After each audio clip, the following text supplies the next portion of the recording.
और आजकल वैसे भी बीजेपी के बहुत तेज तर्रार नेता देश भर में धूम मचाए हुए हैं, लेकिन सबसे ज्यादा डिमांड अगर किसी की हो रही है, चाहे चुनाव प्रचार हो, चाहे भाषणों की बात हो, या फिर टीवी चैनल पर भी दिखने वाले बड़े नेताओं मुख्यमंत्रियों में से आपका नाम सबसे आगे आ रहा है। और अब 3 राज्यों में शानदार चुनावी जीत आप लोगों ने हासिल की है, तो कैसा महसूस कर रहे हैं? और हिंदू हृदय सम्राट के तौर पर ऐसा लग रहा है हिमंता विश्व शर्मा आगे बढ़ रहे हैं, क्या है एजेंडा इसके पीछे का आपका? अभी तो हम कुछ महसूस नहीं कर रहा हूँ। सेमीफाइनल जीत लिया, फाइनल जीतना है, वही सोच रहा हूँ, और आगे और पीछे अभी कुछ नहीं सोच रहा हूँ। कल आप दोनों ही राज्यों में पहुंचे हुए थे, वहां पर मुख्यमंत्रियों का जब शपथ ग्रहण समारोह हो रहा था, चेहरे की जो खुशी थी वो बता रही थी कि 2024 अब बहुत ज्यादा मुश्किल नहीं है। देखिए, चुनाव को कभी भी बहुत इजी नहीं लेना चाहते हैं, और जो वो होना भी नहीं चाहिए, लेकिन जो एक पॉलिटिकल एनालाइजर बोलिए या तो एक पॉलिटिक्स में बहुत दिन रहने का बाद जो भी मेरा थोड़ा अभिज्ञता है, 350 का लक्ष्य लेके आगे बढ़ना है और मोदी जी को देश का तीसरा बार प्रधानमंत्री बनाना है विथ 350+ सीट्स। मतलब अभी 3 राज्यों की हैट्रिक लगी है और अब मोदी जी के लिए हैट्रिक लगाने की तैयारी आप लोगों ने शुरू कर दी है। हैट्रिक होना तो कोई उसमें कभी भी कुछ डाउट नहीं था, लेकिन यही है कि मोदी जी जब तीसरा बार देश का प्रधानमंत्री बने अमृत काल में 350 से ऊपर सीट लेके प्रधानमंत्री बने, यही हम सबका मिशन है। अभी 350 से ज्यादा सीटों का लक्ष्य आप लोगों ने 2024 के लिए रखा हुआ है, लेकिन कांग्रेस पार्टी का यह कहना है कि 2018 का बीजेपी को रिजल्ट याद करना चाहिए, जब इन तीनों ही राज्यों में, जहां पर आज 2023 में बीजेपी जीती है, उस समय कांग्रेस जीती थी। यह अलग बात है कि 2019 में बीजेपी की सरकार बन गई, मोदी जी फिर से प्रधानमंत्री बन गए। तो उनका यह कहना है अभी उनके पास वक्त है, ऐसा नहीं है कि अगर 3 राज्यों में चुनावी हार हुई है या 5 राज्यों में हार हुई है तो उनका मनोबल डाउन हो गया है। उन्होंने कहा है 24 में बड़ी और कड़ी टक्कर देने वाले हैं बीजेपी को। कौन, कांग्रेस ने बोला है? जी। आप भी क्या बात बोलते हैं? क्यों, आपको यकीन नहीं हो रहा है इस पर? मैं तो पहला बार सुना कि कांग्रेस अभी भी बोलने का ताकत रखते हैं। आपको ऐसा क्यों लग रहा है कि कांग्रेस अभी भी बोलने की ताकत नहीं रखती है? मैं आपको क्या बताऊं, मेरा तो यही बात है कि पहले ही कांग्रेस का जो था ये 3 चुनाव रिजल्ट का बाद वो तो क्रीज से बाहर है, वो तो अभी क्रीज में भी है ही नहीं हो। आपको नहीं लगता है कि कहीं पर भी मुकाबले में कांग्रेस पार्टी है? मैं मुझको तो दिखाई नहीं देते। आपको देखते हैं? अभी मुझको तो दिखाई नहीं देते हैं कांग्रेस को। देश भर की 200 अभी कांग्रेस का एक लड़ाई चल रहा है कि 2014-2019 कम सीट मिलने में वो अपना ही एक फाइट चल रहा है भाई। उनका जो अभी मेन जो मिशन है कि 19 से उनको ज्यादा मिले 2 सीट, कि 19 से कम ना हो जाए, वो तो अपना क्रीज बसाने का चक्कर में है अभी। ये कांग्रेस के अंदर की बात आपको कैसे पता है? देखिए, मैं 22 साल कांग्रेस में रहा, तो कांग्रेस का अंदर का बात जानना ये तो एक मेरा आर्ट है। उधर CWC होते रहेगा और मैं आपको, मेरा पास आइए, मैं रिजोल्यूशन आपको बताते रहूंगा। लेकिन देश भर में 200 से ज्यादा ऐसी सीटें हैं जहां पर बीजेपी और कांग्रेस के बीच आपस का मुकाबला होता है। वो नहीं, 200 ऐसा सीट है जो 200 सीट में कांग्रेस को बीजेपी का हाथ में सीधा हारना है, ऐसा ही सीट है, कोई मुकाबला वाला सीट नहीं है। दूसरा सीट में बीजेपी का हाथ में आरजेडी हारेगा, दूसरा सीट में बीजेपी का हाथ में समाजवादी हारेगा, लेकिन 200 ऐसा सीट है जो सीट में बीजेपी का हाथ से कांग्रेस को हारना है। तो अभी से आपने अनाउंस कर दिया ये? कहाँ है कोई? जिस दल का लीडर अपना स्टेट छोड़ के पूरा नॉर्थ से साउथ तक यू टर्न लेते हैं, वो पार्टी का मोरल क्या है, उस पार्टी में मनोबल क्या होता है, आप बताइए। तो वो कह रहे हैं कि वोट प्रतिशत में ऐसा नहीं है कि हम बहुत ज्यादा कम हैं। बीजेपी इस गुमान में नहीं रहे कि वोट प्रतिशत हमारा गिर गया है। हम तो सीट को देखना है, प्रतिशत तो आप लोगों को देखना है, वो तो स्टूडियो का खाना होता है। चुनाव का दिन जो स्टूडियो में आप लोग को डिस्कस करना है ना, उसमें आप लोग प्रतिशत का काउंटिंग करते हैं। हमारा तो ये काउंटिंग करना है, तुम जीता कि हारा, जीत गया तो हमारा काम हो गया। प्रतिशत वाला बिजनेस हमारा नहीं है, वो तो आप लोगों के लिए हम लोग छोड़ देता हूँ रात में स्टूडियो में डिस्कस करने के लिए। ये जो इतना आत्मविश्वास मुख्यमंत्री जी आप दिखा रहे हैं, इसके पीछे की क्या वजह है? मतलब 3 राज्यों की जीत ने आप लोगों को बिल्कुल ऊर्जा से लबरेज कर दिया वो है। बात नहीं है सित्रा जी, लोकसभा कभी डिबेटेबल था ही नहीं। मैं भी मानता हूं कि स्टेट का जब चुनाव होता है जहां नरेंद्र मोदी जी नहीं लड़ता है, स्टेट में आज भी चैलेंजेस है स्टेट का चुनाव में, लेकिन लोकसभा का चुनाव में ना 3 स्टेट का पहले कोई चैलेंज था या अभी भी चैलेंज है। जब मोदी जी का सामने कौन है, पहले आपको तो वो नाम लेना पड़ेगा। आज भी अगर आप बोलते हैं कि फलाना स्टेट में स्टेट इलेक्शन है, मैं आपको इतना कॉन्फिडेंटली नहीं बोलूंगा because I am in politics. लेकिन जब नेशनल चुनाव आते हैं, पार्लियामेंट चुनाव आते हैं, मोदी जी को टक्कर देने वाला, मोदी जी का सामने कौन है, वो व्यक्ति का तो नाम आप बताइए, फिर आप कंपेयर कीजिए। बार बार ये सवाल जब इंडिया गठबंधन के साथियों से पूछा जाता है, कल यहीं पर अखिलेश यादव पूर्व सीएम उत्तर प्रदेश के बैठे हुए थे, उन्होंने कहा कि पहले तो हमारा एजेंडा इनको हराना है, प्राइम मिनिस्टर तो बाद में डिसाइड हो जाएगा हमारा। वही बात है, आपको बैट्समैन का आपको विकेट लेना है, लेकिन बॉलर का नाम आपका मालूम नहीं है कि बॉल कौन करेगा। आप बोलते हैं मेरा एजेंडा तेंदुलकर को आउट करना है, लेकिन बॉलिंग कौन करेगा? भाई बॉलर का तो नाम बताओ। वो नाम नहीं है, वो नाम चुनाव का बाद तैयार होगा। अगर कोई लोग बोलते हैं मैच का बाद में फिक्स करूंगा बॉलिंग कौन करेगा बैट्समैन को, तो ऐसे थोड़े होते हैं। वो बताते हैं हमारे पास बहुत सारे नेता हैं। प्रॉब्लम वही है, लेकिन बॉल तो एक ही को करना है ना। आपका पास नेता तो बहुत है, मैं तो टीवी में हर दिन देखता हूं, एक ना एक नेता आते ही रहता है। बीजेपी का पास एक नेता है, आपका पास 100 नेता है, वो तो मैं मानता हूं। उसमें तो कोई पर दुर्योधन भी वही बोलता था ना कि हम लोग 100 भाई है। तो प्रॉब्लम तो नहीं है, आपका पास नंबर है, मैं मानता हूं नेता का नंबर आपका पास बहुत है। दुर्योधन आप किसको बोल रहे हैं? नहीं, मैं आपको यही बोलता हूं कि जब दुर्योधन को बोला, जब ये डिबेट हुआ कि आप सकेगा, भाई मैं 100 भाई हूं, मैं क्यों नहीं सकूंगा। तो अपोजिशन का ही है, हम लोग इतना लीडर हूं, अखिलेश यादव से लेकर लीडर का तो कोई कमी नहीं है, और सबसे बड़ा लीडर राहुल जी तो है ही, तो लीडर का तो कोई कमी नहीं है। लेकिन मोदी जी का सामने बॉलिंग कौन करेगा, वो व्यक्ति का नाम बताओ ना। राहुल गांधी कांग्रेस पार्टी के यकीनन बड़े लीडर हैं, और उनको लेकर भी चुनावी मैदान में ये तेलंगाना में तो खैर उसको जीत मिली और शानदार जीत मिली। उत्तर दक्षिण का भी एक विवाद इसी के साथ पैदा हो गया विवाद है। होते हैं उत्तर दक्षिण का। दक्षिण में मोदी जी को बहुत ज्यादा सीटें मिलेगा, कर्नाटक, तेलंगाना, आंध्र प्रदेश में। ये डिबेट, एक खाना चाहिए था, एक खाना 1 महीना के लिए मिल गया, लोकसभा का बाद वो खाना भी खत्म हो जाएगा। राहुल गांधी बड़े आपके फेवरेट सब्जेक्ट हैं, जब भी उन पे सवाल पूछो, और अभी हाल ही में मैं देख रही थी सितंबर महीने में आपने कहा था कि कई बार मन होता है मैं मोदी जी से कहूं कि एक चंद्रयान में गांधी परिवार के लोगों को बिठाकर और कहीं और देश का बहुत समस्या समाधान हो जाएगा तुरंत।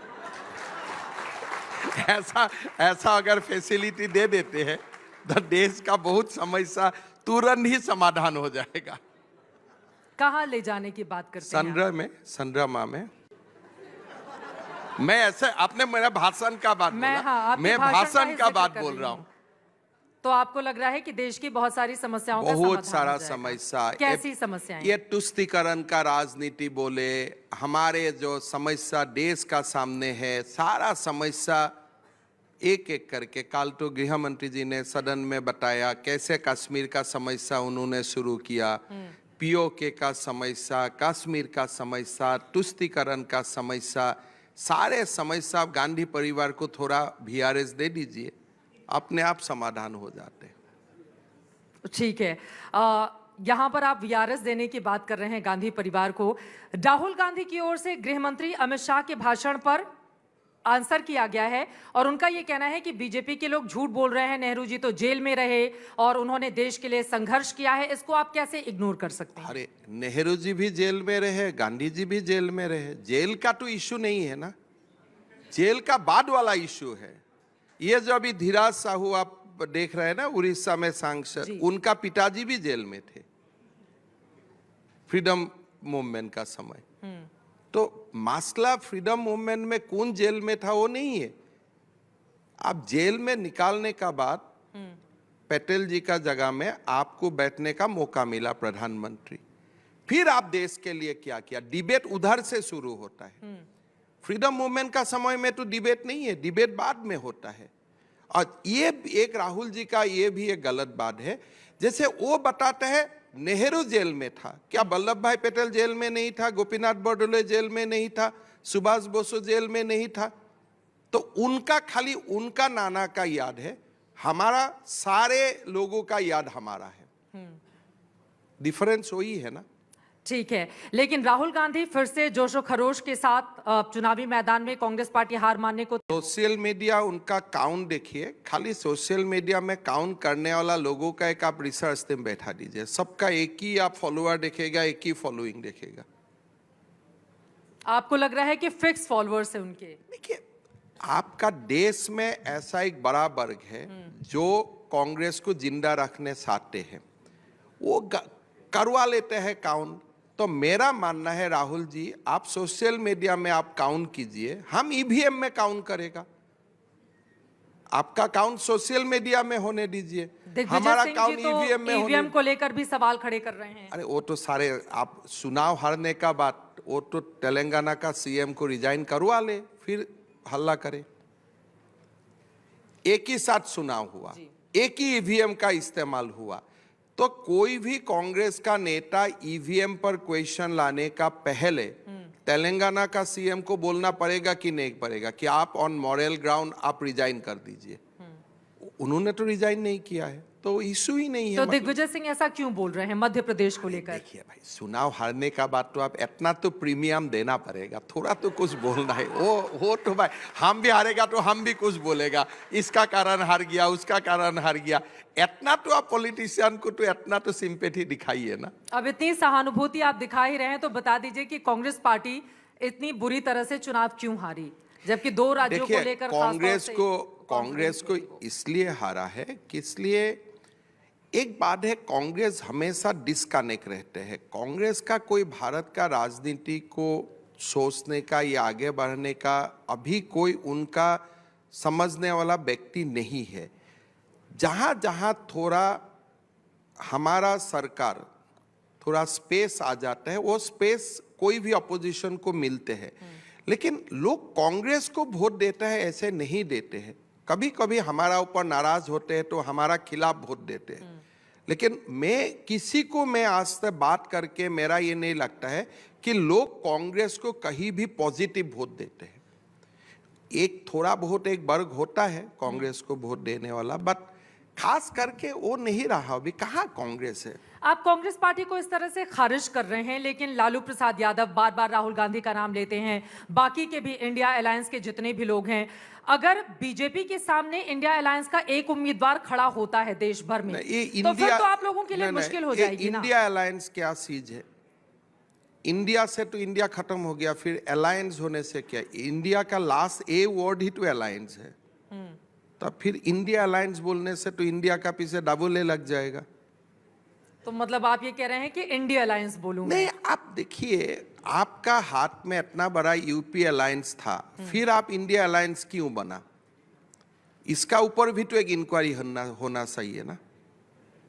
अभी गृह मंत्री जी ने बताया संसद में, आपका पास इतना बढ़िया नाम था, जो नाम का दम पर आपने देश को 2-2 बार प्रधानमंत्री दिया, फिर आपने अलायंस का नाम क्यों आपने छोड़ दिया?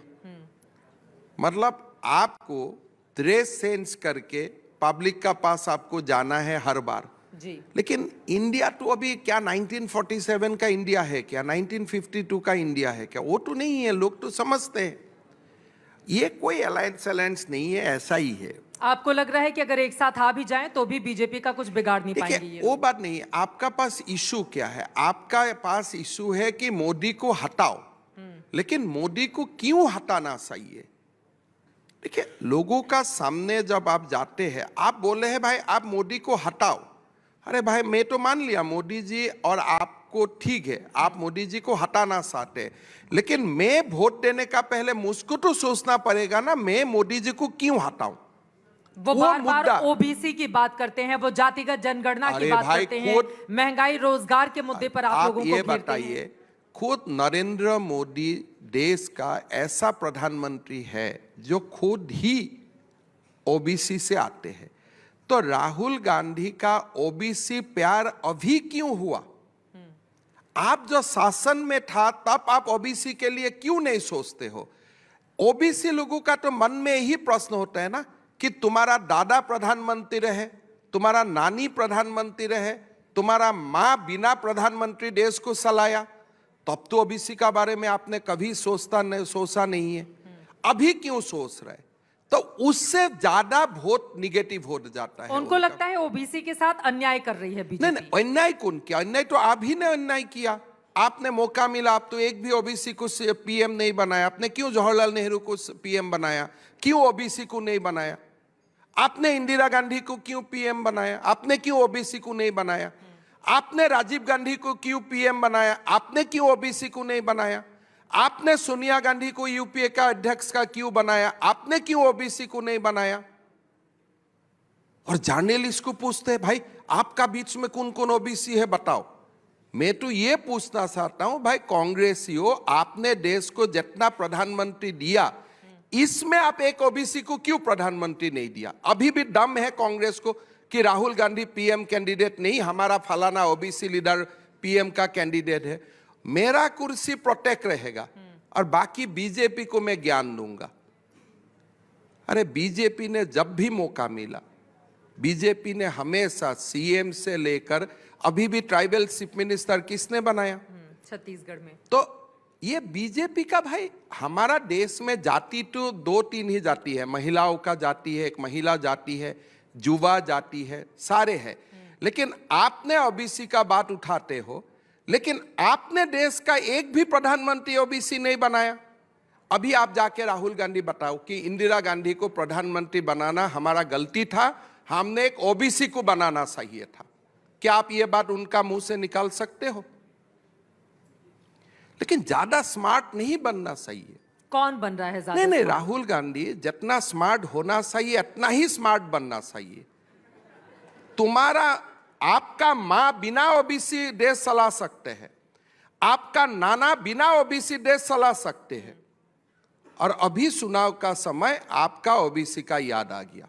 आप राहुल गांधी को कह रहे हैं कि वो ज्यादा स्मार्ट बनने की कोशिश ना करें। जरूरत नहीं है, ऐसा नहीं सोचना चाहिए कि ओबीसी का बेटा बेटी डॉक्टर नहीं है, इंजीनियर नहीं है, उनका बीच में पॉलिटिकल कॉन्शियसनेस नहीं है। कांग्रेस ने इतना पाप करके रखा है, आप जब तक ये खोलेगा आपका ऊपर ही पड़ेगा। कांग्रेस अगर देश को 5 प्रधानमंत्री दिए हैं, 7 साल तक राज किए हैं, तो कौन सा ओबीसी को आपने प्रधानमंत्री बनाया, आप बोलिए। आप क्यों ये सब ऐसे बोलते रहते हो। और जातिगत जनगणना, अरे करे ना, मुद्दे को हम भी असम में जातिगत जनगणना लगा दिया हूं। हम भी असम में जातिगत जनगणना शुरू किया कि मुस्लिम समाज में कितना जातियां है, उसका जनगणना मैंने शुरू कर दिया असम में। कि जाति का जनगणना खाली हिंदू का बीच में होना चाहिए क्या, मुसलमान में भी तो जाति है। मैंने तो डंका बजा के असम में शुरू कर दिया। आप तो डंके की चोट पर बहुत कुछ कर रहे हैं।